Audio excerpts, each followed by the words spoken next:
好，刚刚 Evan 有讲到一个核心的概念哦，就是我们现在所处的 Web2 的时代，大家都是可以透过社交媒体去做创作还有分享。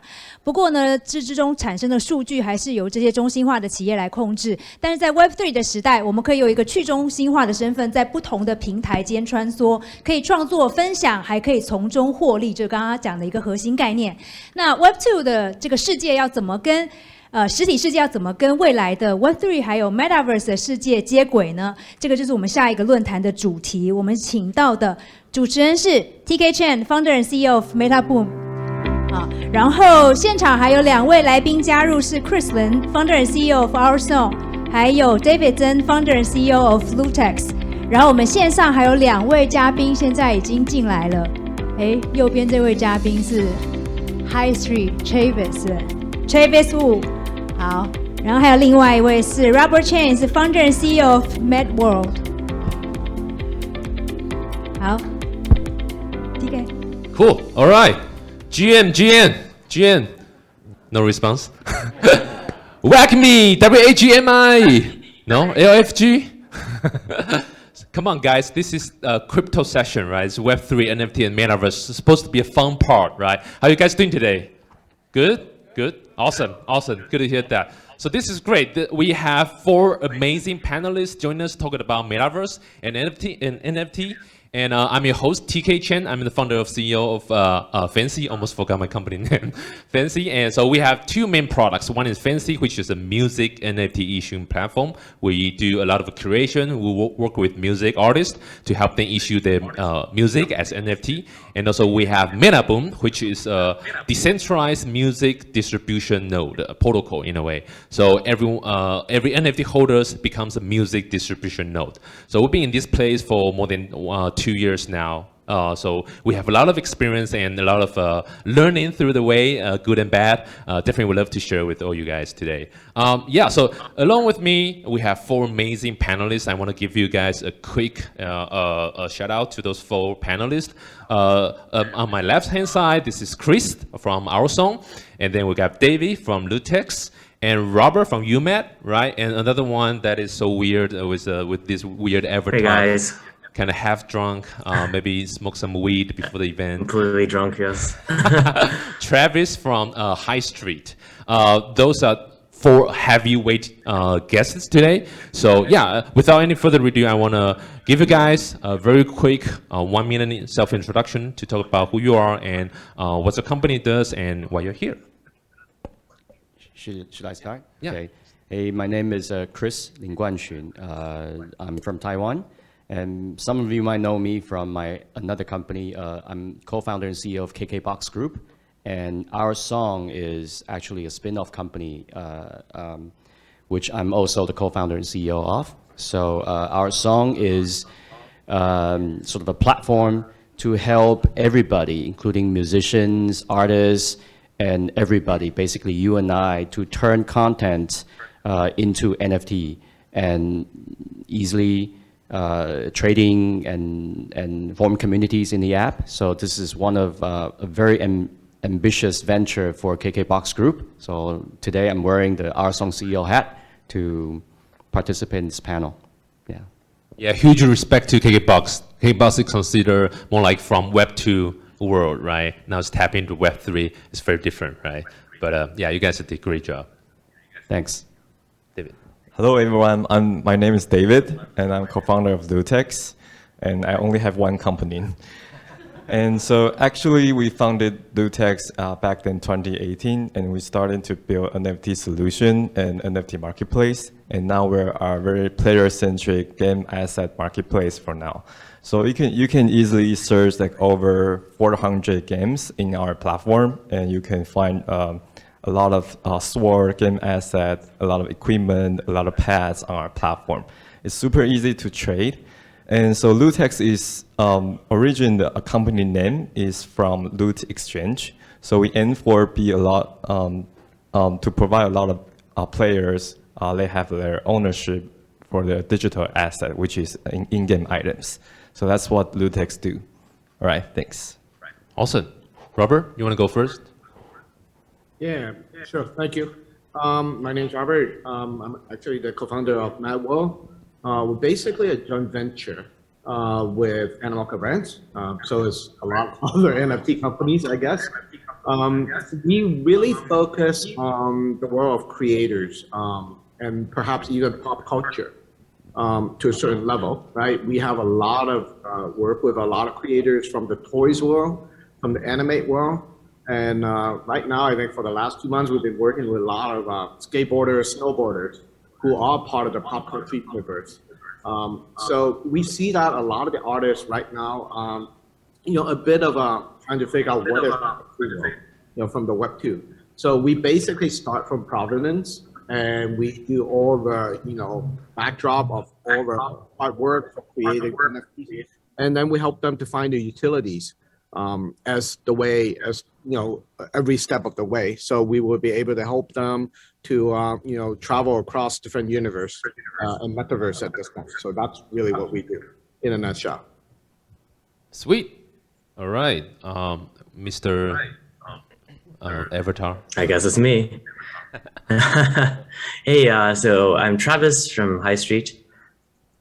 We're a commerce-centered metaverse that digitalizes real products from real brands into our MMORPG game, where a sweater can become an armor and a tennis racket might be a weapon.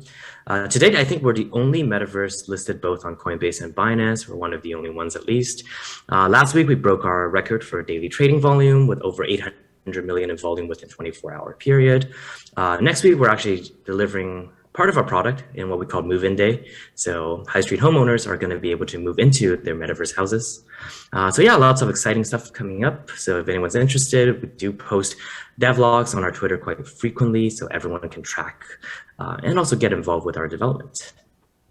Sweet, awesome. So as you can see, Robert and Trev is more like Metaverse representative, and Chris and Davey will be like NFT guru, right? And so today, the formality of this panel would be, I actually have 4 questions, and 2 for Metaverse and 2 for NFT separately.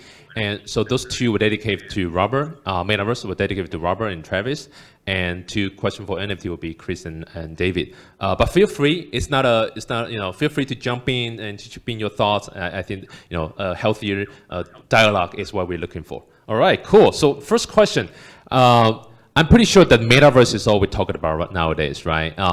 But I think everybody has a very different definition about Metaverse, especially, let alone Mark Zuckerberg, right? So first question I'm gonna dedicate to Robert and Travis. What is Metaverse in your own opinion? What kind of like checkbox you have for Metaverse, and how is that different from VR? How is that different from virtual world like Second Life, something like that? How do you explain Metaverse? What's Metaverse in your opinion? I'll start first. And then Trevor can definitely add a lot more. I think to us right now, there's inside the Metaverse, there are 2 key elements here, right? One is really the content. The other is the participant. It takes 2 to tango, right? So having the right content and the right experience is everything in the Metaverse. And then at the same time, you need to have the interest group and the participant to really interact with these contents or assets, right? So we felt that, in our version of the Metaverse, it's how you're going to spend, your 20-minute, your 2-hour, your 10-hour of life in there. So deducting the 9-hour sleep that you do every day. And I think, companies like what Trevor does is trying to increase your time spent on your non-sleep. Well, I think that's basically what they do. So I'll leave Trevor, come back. You make it sound so evil. So I don't know, real talk, I think the metaverse is a term that's overused, way too much these days. Everything remotely connected to the internet or having some kind of graphical representation is sort of automatically classified as a metaverse. It kind of dilutes the term, I feel, and creates kind of a communication breakdown like no tomorrow. If you're on a venture side, everybody calls themselves a metaverse, and you have to like peel back 10,000 layers before you figure out what exactly to do. And it's kind of annoying. So I don't know, like to me, I really don't like the term that much. But I think for today's sake, we are probably in that zone where we have to differentiate between GameFi or what is a game versus what is a metaverse. So while a game, to me at least, It's the brainchild of the creator. It's the ultimate form of immersive storytelling. At the end of the day, it's an art. It's a masterpiece of self-expression from the creator's standpoint. While a metaverse, on the other hand, while similar in terms of its technical composition, is built from a collective mind of its users. So it shapes itself as society did and will continue to evolve along with its inhabitants over time. While a game may have an ending, a metaverse is perpetual. So I think that's probably how I would define a metaverse.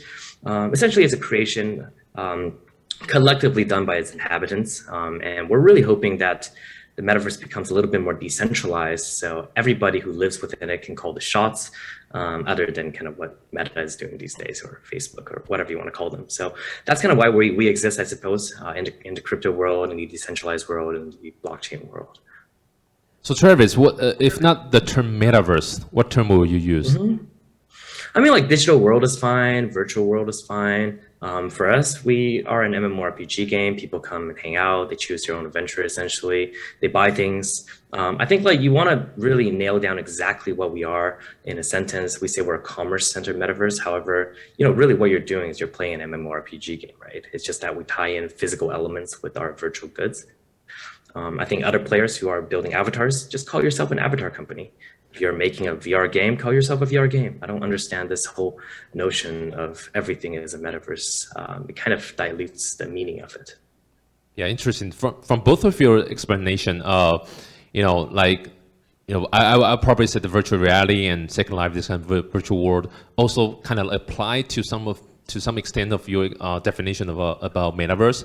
So why is it now that this kind of metaverse thing kind of pop out and attract all the attention and one word I heard is decentralized, right? Is that the key element to separate metaverse from other virtual reality type of stuff?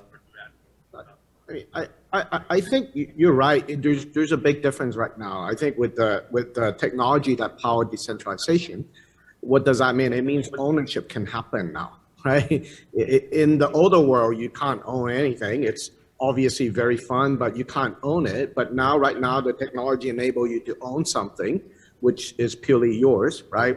And I think the second thing that really happened, that really happened before is, crypto, blooming, that you can finally have an economy that, being traded by crypto that either do transaction on these assets. So it's a combination of, I think, really an economy fueled by real ownership, right? That makes life a lot more real. In fact, that is real, right? So because of this, we are definitely in the next stage. In my opinion, I think, the forefront of digital currency has a lot more advancement than the platform asset and mechanics. So we're kind of chasing how fast the crypto world is going. But again, with folks like Travis and other folks that is really at the forefront of, asset development, program, gaming, I don't think it'll be too far away when everything it's a part of real life, and that's the way that I look at the scenario right now.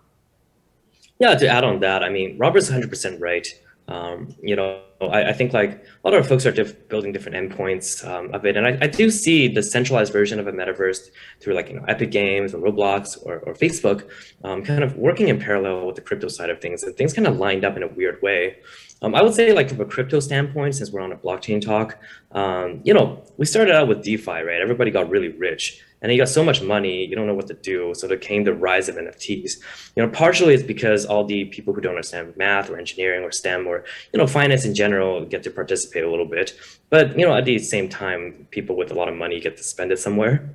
A lot of people can't cash out. There's not a lot of liquidity events happening, a lot of, limitations. People turn to NFTs as a way to exit. And with NFTs, you have a bunch of digital assets and goods. You need to be able to use it somewhere, display it somewhere, or do something with it, right? So then came the metaverse, where it's like, hey, now all your funny little JPEG and toys can be, used to perpetuate your wealth, or more speculation comes by, you can make more money, or you can just use it with utility NFTs and things like that. So it's really a transition and an evolution that kind of evolved into one another because of a need-based, requirement. And that's just kind of how the market evolves. But then at the same time, on the other hand, as we got to that stage, Facebook needed a way to divert attention from its massive fallout with the media. They rebranded as Meta, and then that lit a huge flame. So then the centralized world and the decentralized world kind of met together, and then further shilled this thing into oblivion. So then now all of a sudden it's like what everybody talks about, because if Facebook's going to invest all the money into it, you don't want to get left behind. So I think that's kind of where this transition happened and why today. I would say, like, from the other perspective, like from us, brands are getting into the metaverse, probably specifically because number one is that PR effect that everyone's chasing after, but also at the same time, shopping has evolved over time, right? At the very beginning, people go to malls. It's about discovery. It's about kind of a curated experience. It changed human behavior. Then came, the internet, and then everyone's going on Amazon and they're clicking search. They type in what they want, and it's a one-swipe checkout. Nobody discovers items anymore, and shopping no longer is a venture.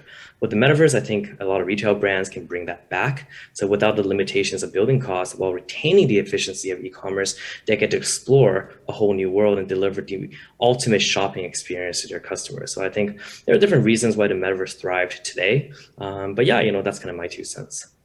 That's awesome. That's awesome. So now we have a basic understanding about what metaverse is, which is still very nascent. There's still a lot of things left to be defined. But next question I'm going to dedicate to Chris and David. So now we have a little understanding about what a metaverse is. What does NFT comes into play in the metaverse? Like do we bring our NFT avatar PFP, our Bored Apes into the metaverse? Is that how it works? Is that the end game for NFT combined with metaverse? What's the scenario for NFT combined with the metaverse? Well, I have a very probably strange and very personal point of view on metaverse and NFT, right? So I tend to agree with what Elon Musk said maybe a year and a half ago, maybe 2 years ago, that there's a high chance that this world that we're living in is actually a virtual world. Matrix. So if that's true, and my pastor also told me the same thing. So the chance is very high that we live in the metaverse right now. And that metaverse we've just talked about is a metaverse within metaverse, right? So the interesting thing is, just several hundred years ago, if I would tell someone that, you can hear my voice 1,000 miles away, they would think I'm crazy, right? So in a way, we are living in the metaverse right now. So this, makes sense that we look at NFT as, with different phases. So in the past 2 years, there's this huge hype, expensive NFTs as a form of digital art, right? Then now we're entering into maybe phase 2, in my definition, that people will start trying to find more utilities for NFT. That's phase 2. So you will see NFT as fan token, NFT as vulture, NFT as proof of attendance, NFT as this, and that, right? That's the second phase. And that second phase is probably going to pass very fast. Maybe starting next year, we'll enter into a third phase that NFT is merely a file format. My point of view is, I think 17 years back, when I invented the world's first legal music streaming service, the entire world was all about MP3 downloads. And I was the first person saying that, hey, music should have a connected format, right? So it's very interesting that the online game world, right? People no longer buy package games. You would always download something and you're always connected, right?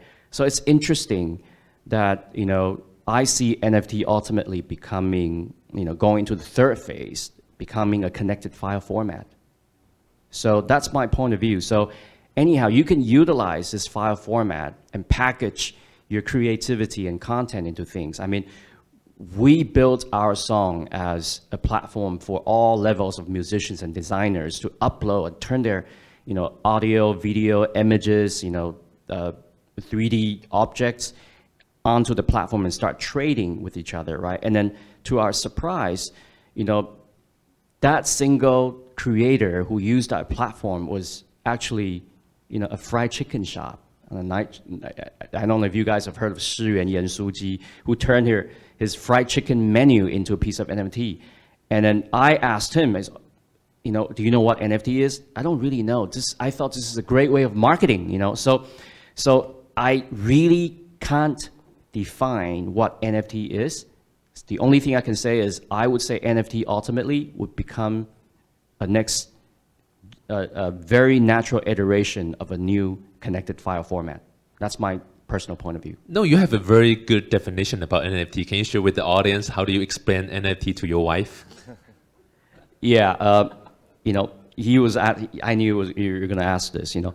I tried everything I can to explain what NFT is to my wife. She couldn't understand. So I said, you know what? Remember the day that we got married? I know you love me, and then you know I love you. So since there's a proof of love, right? So why don't we exchange a token of love of our wedding rings? That's a non-fungible token of love. That's how I explained to her. She got it instantly. It's non-fungible token of love, right? So it is really not that complicated. It's you know, I don't know why, you know, people like to make a big fuss about Metaverse or Web 2 and Web 3. I didn't even know my company is a Web 2 company until Web 3 came out. So guys, don't worry too much. Next year, we're all going to become Web 3 companies because someone's going to say they're a Web 4 company. So that automatically makes us a Web 3 company, you know? So that's my take, you know? Awesome, awesome. That's a great way to save some money on the wedding, right? So you cross out the rings. Yeah, and sure. Have the wedding in the metaverse even cheaper, I guess. David. Yeah, I can agree with Chris more on the file format part. And I think NFT stands for a lot of things that even if we talk to a client or customer, what is NFT? Our slide, the first page is always, it's a non-fungible token and it stands for blah, blah, blah, depends on who we talk to. So basically, I agree that at the end of the day, it's only a file format, that a newer format for a digital asset, that for technical perspective, it's a whole new design, that the digital asset is not only stored in a single server, that it makes a lot of sense in the new digital asset. Yeah, so I think what is NFT plays a role. I think in general, I have an idea is that it makes virtual asset real. If it's becoming more on blockchain and it's not in a single server and it's transferable, it's ownable, it makes the virtual asset real. So that's the part that NFT does, that it's basically it's a file format, but everybody using the same standard, same protocol to put their digital asset into a format, and they could be in-game item, it could be art, it could be collectibles. I think it's pretty much it. And I think the ability for NFTs will have a huge difference for Web 2 and Web 3 is that it's a cross-platform ability, because it's not stored in one server, so people could just trade freely, trade in different marketplaces. So I think that's the most important part. And third part is the economic build onto the NFT itself. Like if I imagine I will have a limited land, and we let the owners to farm on the land, and they will own tokens. So there's a lot of potential that could build a lot of economics based on the NFT itself. So I think before like the Web3 terms come out, I don't even know my company is a Web3 company as well. So I think it's just a term that tell the difference. What's the basic idea that we do this a lot of smart contracts, and on-chain it has a lot of expensive gas fees, but we do the fundamental things differently because we care about ownership more. Maybe the user experience is not there yet, but we're working hard to solve some fundamental issues, and that we don't want to like give up the securities, the ownership to the individuals. So that's my take. Yeah, I think from what I heard so far, there are some terms being brought up pretty often. That is ownable, tradable, something like that, right? Economics, right? You mentioned economics. So I guess my next question would be, you know, when we talk about Metaverse, we heard about the story about people buy some land in the Metaverse, right? Buy some items in the Metaverse and then get rich quickly, right? Thanks to Robert and Travis, right? So I guess this question goes to you guys. What kind of advice that you can give to these kind of newly joined metaverse investors or gold digger that when they try to buy some virtual items on the metaverse, what should they take into consideration? I'll start first, right? My advice for Metaverse land, buy the cheapest one. Not financial advice. I think all kidding aside, I think, at the end of the day, I think a piece of land, whether it's, the digital or the physical, right? It's about what are you going to do with it? What are you building on it? And what are people using it for, right? It's not easy. I don't care where you are. So, putting the jokes aside, if you bought a, less expensive one, then you probably have more resource to build and think about, what you need to do with that instead of using all the money just to buy and do speculation, right? Well, unless you are purely for branding, I need to be next to, someone, Nike, all right? I think that's a different story. But usually, for my advice for any brand or anyone, creators that have an appetite to buy a piece of land, is to find something that you can afford, but put more money and more effort on building it so that it just makes sense for people to come back and work with you on the value. Yeah, no, that makes sense. Actually, just a follow-up question on that, maybe for Travis as well. So we have, in the audience, we have a lot of a representative from the big company, enterprise, or IP owners. How do they think about, what's the thought process for them to, when it comes to like purchase a land, and what should they do with that? What other things they can do with Metaverse? I think we lost your sound, Travis. Are you on mute? Or you just open your mouth and not say anything? Sorry, my That's bad. tricky, man. That's tricky. Can you guys hear me now? Yeah, clear. Thanks. Okay. Yeah, sorry about that. I wanted to mute myself because there was some feedback. Yeah, it's a really good question, and I totally agree with everything said before me by Robert there. Things are very speculative right now, and if you're going to buy the cheapest one, obviously. The problem right now is, obviously, the only live metaverse, crypto-wise, it's kind of like Decentraland or a sandbox, and they do what we call user-generated content. And right now, in my opinion, at least, when you're doing user-generated content, because the technology isn't quite there yet, you can't exactly expect AAA quality stuff. That's why all the things from big brands that came out look really childish, unrefined, or just very pixelated. And just the nature of where technology is today. So I think like if we want to kind of look deeper into this, for us, we do what we call professionally generated content, right? So we don't sell land directly to retail investors. We sell them directly to brands. And when we do so, instead of the brands building, spending a lot of resources figuring out how to use these, dumbed down, assets or kind of dumbed down game engine tools to build whatever shop they want. What we do is we actually have a team of professional developers. We have what we call the virtual architects. And these are people who are, studios, professional studios who's done professional work before for maybe AAA content. We essentially vet them and they stake our token to become our virtual developers. And when that happens, they can look at who's bought land, what they want developed, and then take a professional approach to actually build out that piece of land. And essentially it develops into a region within High Street World. And because we're an MMORPG game, our game design team will then onboard that specific region into our world so it interweaves with the storyline. And that's kind of our approach to things. And it's very contrarian because obviously it's a lot more scalable if you let your users build everything, right? But it's just kind of like, YouTube is a very good user-generated platform. And that's because everybody has a 4K camera that's capable of shooting great videos within their pockets.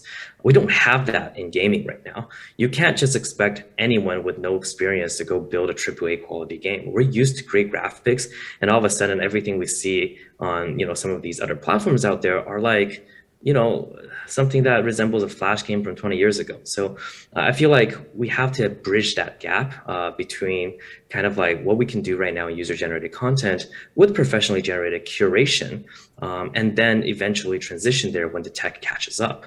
Similarly, I think like with other products as well, right? So we sell what we call phygital products, right? Where digital assets that you purchase is tied to a physical product. I think for 99% of the world, NFTs are still ridiculous. And in order to transition between physical ownership to purely digital ownership, I think we have a long ways to go, and we need to bridge it, with something. And I think that something is potentially phygital, right? A sweater can become an armor in high street world. Yeah, super cool. You have an in-game item, but you also do get that physical sweater to keep you warm. And I think that, to a lot of people, is something worth spending money for. So even if the digital asset doesn't make a lot of money, you at least still get that physical product to go with it, right? So yeah, that's kind of like our perspective, at least. And regarding land, building out regions for brands essentially is an opportunity to build your own Disneyland. You can have your own attractions. You can tell the story of your brands. You can create and invent new ways that you can communicate with your audiences where perhaps e-commerce doesn't satisfy, right? There's a lot of things that you can throw into it, and we have a lot of in-depth conversation and curated conversation with brands to specifically bring out the strength of a game world, that the brand can leverage. And then, furthermore, what we do is we then sell homes on these regions to our community. And this is where retail gets to have a little bit of fun. They can come in here and buy a home if they think the future prospects of this particular brand in the metaverse is going to be high. They can buy a home, and of course, it's fun for them. It's an in-game object. They can hang out there with their friends. They can watch movies with their friends in their homes. But at the same time, homes are basically passive income because we actually take a percentage, or we take a transaction fee on all economic activities that happens all over the different regions. And if your brand's region is making money, then if you're a homeowner or a resident of that region, then you also share in on part of that profit. So in a way, I think this is kind of how you excite everybody, the people who are speculative, the people who are, loving the kind of like quick cash, the shillers, and at the same time, you still provide a safe, curated space for the brands. And, that's just our 2 cents, but we're hoping that we can create a little bit of a different dynamics to the existing metaverse out there as we launch closer to next week. Yeah, it sounds like a different approach and very interesting angle for enterprise or brand to think about it when they try to tap into the metaverse. All right, so last question. Sorry. Oh, no, I'm just saying exactly. Okay, yeah, cool. Okay, so last question. I'm gonna go back to Chris and David. So this is a huge, obvious trend that people are talking about NFT. Bring your NFT into the metaverse, right? And we talked about that a little bit. But there are just so many metaverse partners that to choose from. So as NFT project owners or NFT facilitators, how do you choose which metaverse partners to work with? Well, I think coming back to the Web 1 analogy, it doesn't matter what telecom carrier you use Chunghwa Telecom or Taiwan Mobile, ultimately you end up on internet, So I would say just pick, roll your dice and just pick whatever, and then the cheapest one. Huh? Pick the cheapest one. Sure, and then but there is something that I want to share based on my limited experience of running a marketplace, NFT marketplace. And it's interesting that our marketplace is entirely user-generated content. We don't run any curation. So we're sort of like, very much like YouTube or SoundCloud, where people can turn their content into NFT, right? So what we have observed, so there's something that I could share. There are 3 types of users. And some of them end up to be more successful, some of them don't, right? So there are 3 different mindsets of users that we're seeing. Mindset number 1 is, other people are doing it, so I have to do it too. So the followers. Yeah, so this type of user, they don't think too much. It's just basically a checkbox that they need to check off. Let me just, turn my drawing into NFT and price it whatever and throw it onto the market, right? That's type 1, right? And there are type 2 creators who are what I call the most successful users on our platform. Is their mindset is short-term generous, long-term greedy. Okay, short-term generous meaning that they are minting NFTs they would gift it to users, or they would price it very, very low to get follower base. So they have a fan base, a collector base, then they will subsequently make more NFT drops, smaller volume, larger volume, their mindsets on a long-term basis. So we've seen college instructors, art instructors, college students who turn their term project and works on our platform, and they've been making several thousand US dollars monthly on our platform as a very, very steady stream of income, of turning their everyday work into NFT. So average price for these NFTs are maybe $1 to $3 US, right? And the last one are the reverse. They're the greedy, short-term greedy, no long-term. So I would say there are some people who are like this, who are also very successful. Mainly people who are capable of doing this are the celebrities, big influencers. They're able to do this. So they don't need to think too long-term. They're able to generate a lot of cash flows based on this. So that's my take. Yeah, my opinion is that it will be very similar to why do you choose Facebook. When you choose Facebook, a lot of friends are already on it, and it has a network effect that if you don't register a Facebook account, you're left alone. So I think in the end of the day, the Metaverse will have a different purpose, and depends on what do you do on the Metaverse. So for example, if you the behavior of your daily life might have a metaverse version of that. So that's we collaborate with National Museum Palace with a few NFT published. So before that, people go to the museum and browse the famous artwork, and then go to a souvenir shop to buy something back. And now they just go to the Metaverse and shop around and buy NFT back. So I think it depends on what you do in your daily life, and it will have a version of Metaverse. So I think start to thinking in IP companies or people or some big companies, what they do. I think it's the most the way that it will happen in the Metaverses. Yes. Yeah, sounds like we're going to go from decentralized to centralized before. Just kidding. No, just kidding. But I think that would be a very interesting way to look at into the future. Like, every metaverse has a different approach, and people go to different metaverse for different purpose. Cool. Just 1 minute left. I want to end this session with a little fun game called quiz game. 快问快答. All right, I love to do this to panelists because I'm not the one who have to answer that.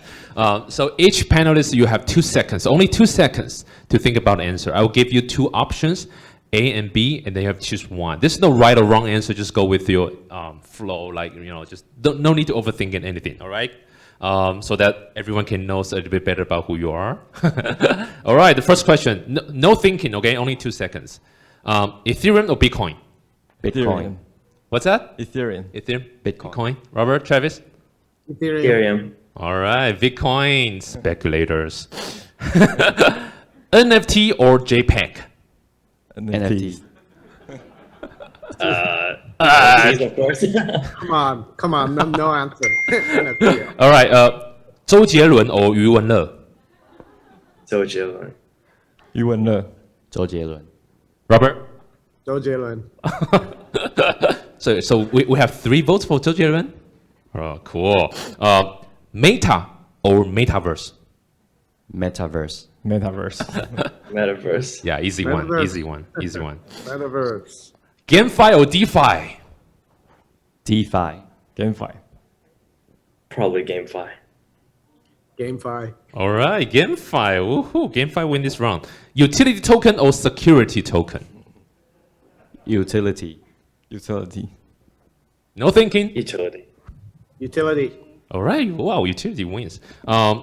Well-established IP or community-driven IP? Community-driven IP. Community-driven IP. Probably well-established IP.